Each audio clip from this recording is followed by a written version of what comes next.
in the past, your competition for your job was maybe a few out of towners, but mostly people in your immediate area.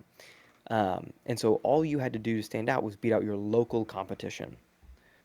But now, in order to stand out, you have to beat out your national competition.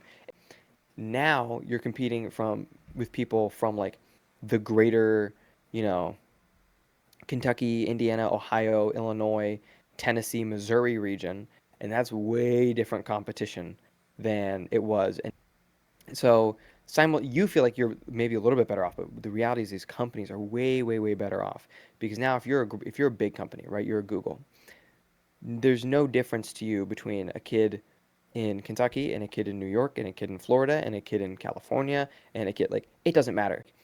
You can choose now from a global or national market if you're a big enough company. And then two, you would also probably see people who are in the job market being like, dude, like I can't, like I'm stuck, like I've stagnated really hard.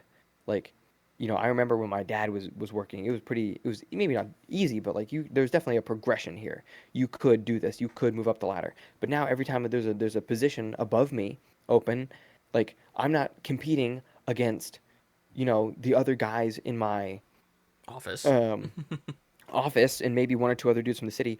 I'm competing against this huge global market that they're looking at first to try to find their rock star, ninja, superstar candidate.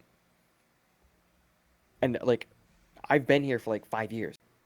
Like, doing all this optionality, doing all this like super open global competition market, things are like nominally better. Like the difference between how much better it would have been if stuff stayed local and how much better it would have been if stuff is global. I think I could be totally wrong here, but I think it feels very much like we're really not seeing these huge, huge gains that validate such a horrible experience for like